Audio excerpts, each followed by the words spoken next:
Hi, Randy. Hey, Kathleen. We're here with Randy Buckner, a Springfield, Missouri musician who is presenting a library program, Thumb Picking, an afternoon with Travis, Atkins, and Reed. And we want to thank the Friends of the Library for sponsoring this concert. Randy, first can you tell me a little bit about your background and how you got interested in playing music? Well, my grandfather and my father both played guitar. And when I would go visit my grandfather out on his farm, he would put Merle Travis records on and would play those in the afternoon when I would be out there. So I grew up hearing Travis's albums, the Walking the Strings album, which is the classic guitar album, and then also the Merle Travis guitar album. It was really cool.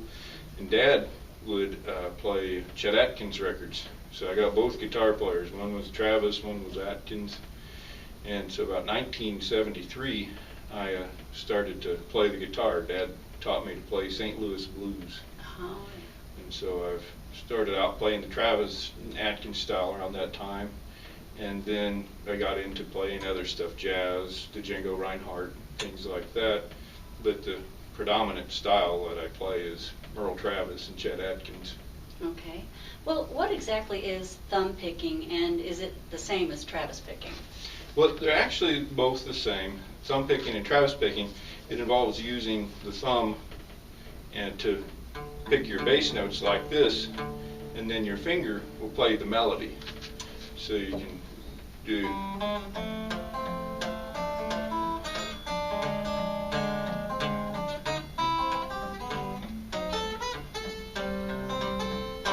so the thumb is actually acting like it's a rhythm player, and the finger is the band. Difference between the way Merle and Chet would play, Travis would strum he would really brush these strings, so it sounds like you had the rhythm player, where Chet would play like this. He would go, so it sounded more like a stride piano player. So Chet's style was a little more adaptable to modern music, so I think that's one reason why he had a bigger career than Merle in some respects. Was it hard for you to perfect? The style is deceptive. When somebody plays it, it looks really easy, but it can be difficult. And there were certain things, that gave me trouble. Synchronizing the thumb with the finger.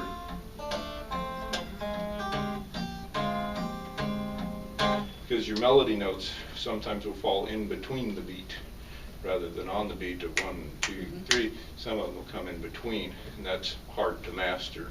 Yeah. When and where did Travis picking originate then? It originated in the early 1900s in western Kentucky in Muhlenberg County, the same county that John Prine wrote about. His parents was from Muhlenberg County, John's was. And a man named Kennedy Jones started playing the thumb and fingerstyle. His mother played parlor guitar. In the late 1800s, proper ladies played parlor guitar, and there were these small guitars about half the size of my guitar. And so she had the books and played the style, and it used your thumb and finger. It was probably derived from classical guitar technique. So Kennedy picked up the style, and he started adding chords to it and playing the popular songs of the day in that style. And so he went on to be kind of a semi-professional musician. He still had a day job, but he would play like in the bars in Chicago, and then eventually moved to Cincinnati and played there. And then a couple of boys followed him around. One was named Mose Rager, and another was Ike Everly. And Ike's sons are the Everly brothers, who was in pop music. And they picked up on the style, and of course they added more chords, more songs, and then it was those two guys that Merle Travis followed.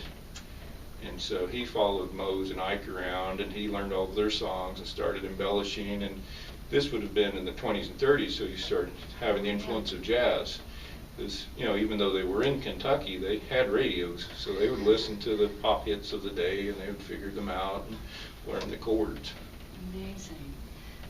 And so you talked about who were some of the earliest performers.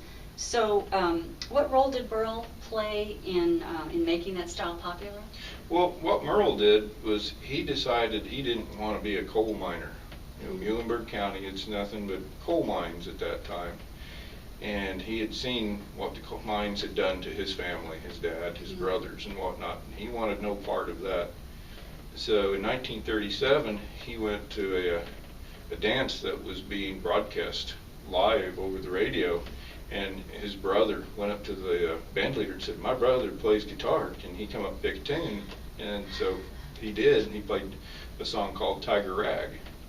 And so Merle really loved that. So from there, he went off to play live radio shows in Ohio, and eventually moving to California.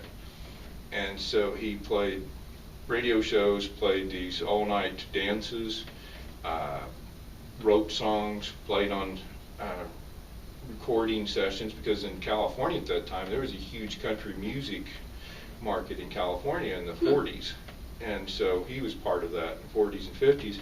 So people really got to hear that style. And so then it just spread like wildfire from there. And a young man named Chet Atkins heard Merle back in the 30s, heard him on the radio. And so he liked the style so well that he came up with his own way of playing. And you're a big fan of Atkins, I'm sure. Oh, sure. Yeah, Merle, Chet, and Jerry Reed. Yeah. Love their playing. Yeah. Well, are there places around Springfield, Missouri that people can hear you play more of this music besides at the library? Occasionally I play at Oddfellows Cafe in Fairgrove. About once a month I play out there, and occasionally I play at Art Walk. And trying to find other places to play, but right now it's not a lot of places to play it, because people want to dance or whatever. So yeah. Well, and is there a website that people can go to learn more about you and about the music, and maybe a schedule of upcoming concerts? Sure. My website is www.bucknerguitar, and that's one word. It's Buckner, then guitar.com. And they can find out more about me and find out where I'm playing, and that I teach locally, and I can teach the style if someone wants to learn it.